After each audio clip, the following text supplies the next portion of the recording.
do is I kind of want to talk about Obsidian's Avowed because thanks to Ecstasies, last week he had put out.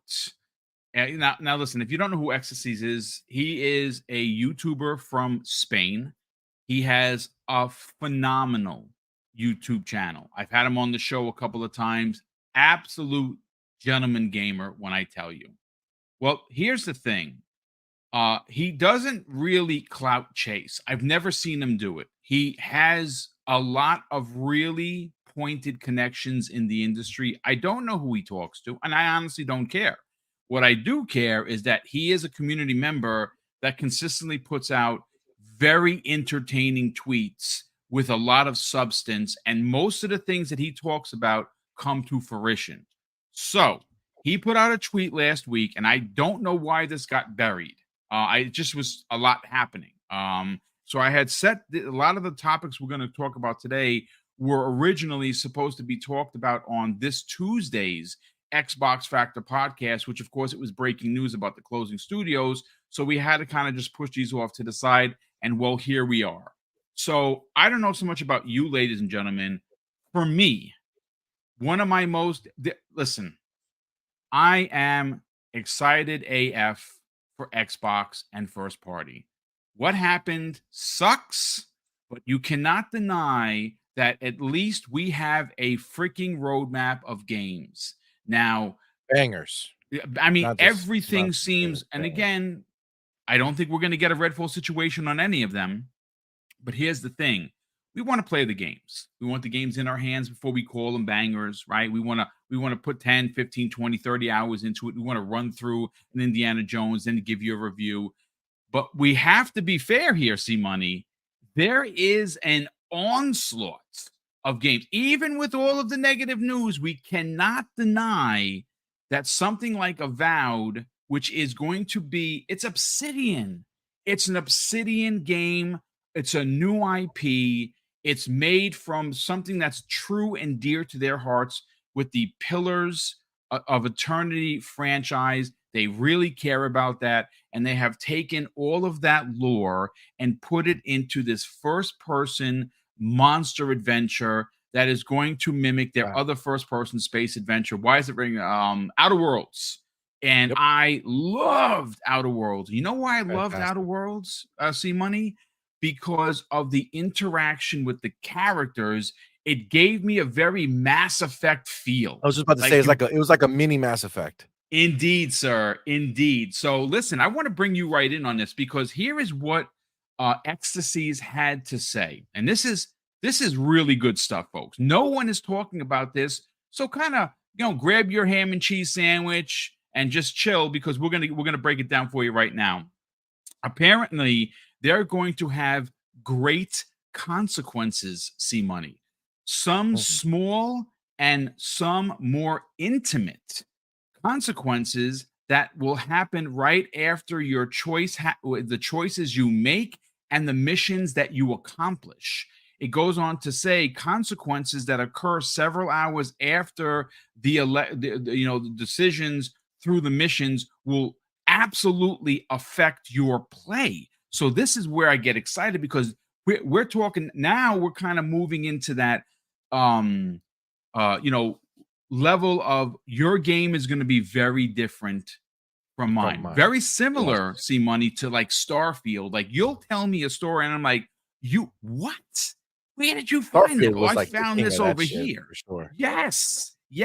So let me just read the last 3 paragraphs. I'm gonna let you go crazy because you're an RPG guy like me. You like big stories. You like consequences. Consequences in gaming, even though it could be, a little muddy sometimes and you're mad that you made a choice, everyone's game apparently is going to be different. I think that is super cool. So he goes on to say, consequences that occur through an accumulation of actions and decisions. For example, reaching an agreement with a character who seems important will be based on several decisions you've made before. So there's a lead up to you getting this, NPC into your party, right? Which is dope. They want them to feel organic, believable, and surprising. He cited Pentiment as great examples. Now, he's not talking about the Wow. game is going to be like Pentiment. He's talking about the game is going to have consequences like Pentiment had. And finally, they have a bunch of great surprises hidden in the world, which can only be found through exploration and which will have great impact on the state of the world. Dude, that is freaking awesome. Let's talk about Avowed, man. Yeah, Avowed, first of all, this has been a long time coming, right? We've been looking forward to this game for a long time since they did the first trailer for it that turned out to be very different because obviously we know they did make some changes along the way, made it more focused. But it's clear right now when you hear this and all the choices and everything that they're doing, when they talked about making it more focused for them to make it more of what Obsidian does, right? Just like we talked about Outer Worlds, right? The best thing about Outer Worlds for me was exactly what you said, Boom. It was the characters, the way that you interacted with them, the choices you can make were phenomenal, right? So all this tells me is that they're doubling down on what they do best, right? That's why they were doing, even though there's a whole big stink about it, as always, anything that's being mentioned about an Xbox game, there's always a big stink about it. They focused it and now they're going to deliver what I would have just assumed is more of what they started with. Not even started because they've done this forever, but more of what they gave us in Outer Worlds. Avowed looks phenomenal to me, man. The first time I saw it, the gameplay version of it, I was a little it didn't quite, meet where I was looking for visually from the game. Because they showed us that really dark trailer the first time and it was changed. They Very still have those dark. Skyrim-esque, if you Yeah, will. they turned it more Skyrim, which Uh, I don't have a problem with, but it just wasn't like lining up in my mind right away. But by the time the second time they showed it again, the last time they showed it, you can see the quality jump immediately from the first time to this time.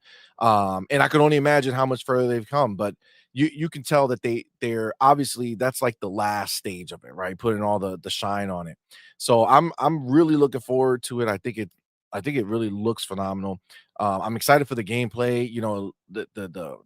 The melee combat looks really dope. I love the idea of everything that they have going on with the magic stuff, and it looks like it's going to be really great. But for me, it seems like the characters is going to take it again. I could just imagine. Like it just looks like yeah. that's what they're focused on. The whole consequence situation, that's fire, dude. Like that's one of my favorite things about a game. Like when we were talking about Starfield, when we were all playing it big heavy and going through it and those conversations that you were having with like your homies and talking about it and you did this, like what are you talking about? I never even did this. And me starting a whole new line that people didn't even get to yet. It's like, yo, this is crazy how different this single game is, this one game that everybody is playing, how different it is for everybody. When you start giving us that the ability to make decisions that are impactful, because it's not, I mean, let's call it what it is, man. Anytime a game introduces like these choices and then you find out that it wasn't really a choice, like an illusion of choice, is like, why did you even put the choice there? You know what I'm saying? Like, why give us a choice if it's not going to have an impact, right? That's why, like, I don't know, Gears of War, it's been out for a long time, right?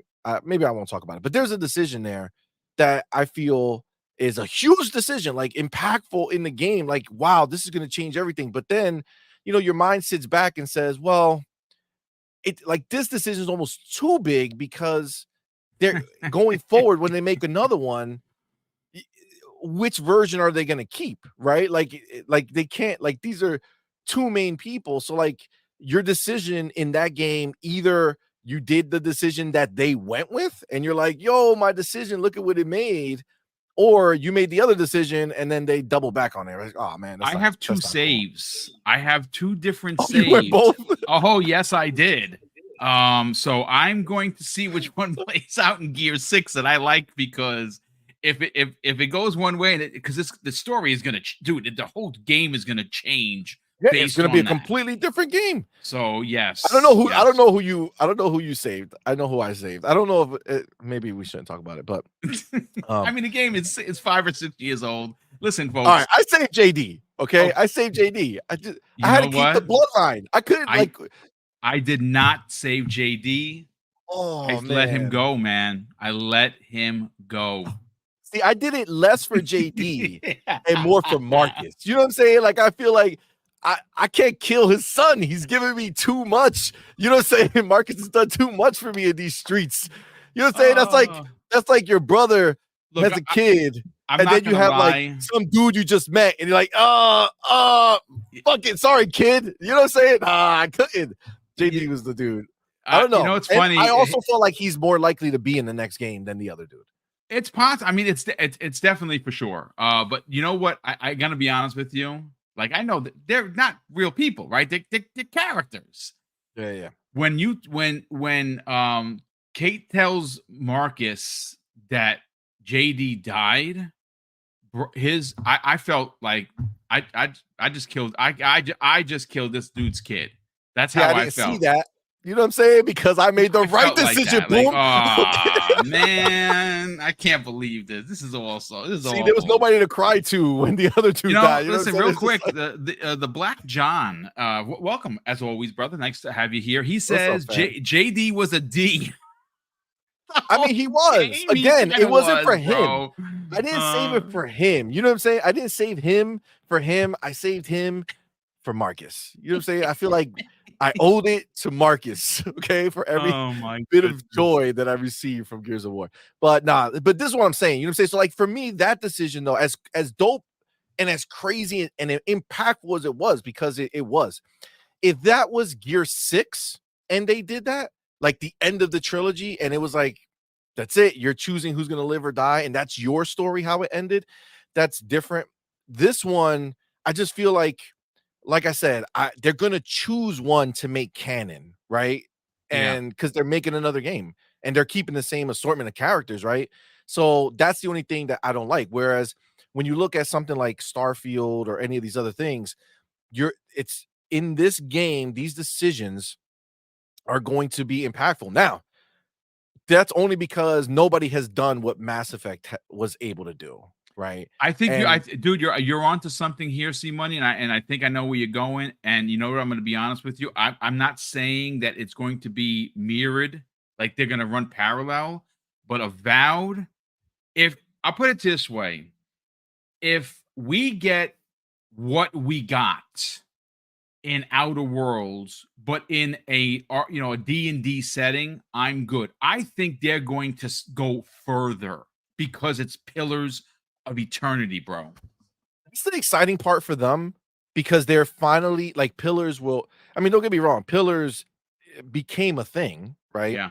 I never played Like, it. oh, we never like I never played it. It's not something to us, right? So it was more for like the people who were into that type of game and really, really loved it, who went ahead and did it. I never played it.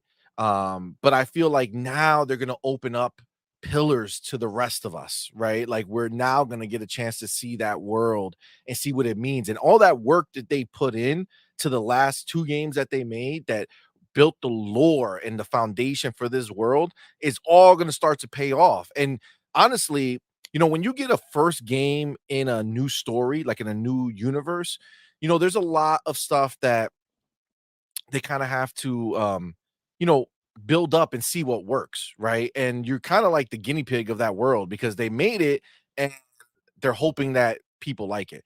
The good news for us is Avowed is already in a world that has two games previously that are proven that people love it, right? Because it's a beloved franchise by the people who love it. It's just not hugely commercially successful. So now we're going to get the benefit of seeing that. We're going to get the benefit of a finessed world, a world that they already know works really, really well. And then they're just building on top of that to deliver something that honestly I feel is going to be huge for Xbox. I think it's going to be a phenomenal game.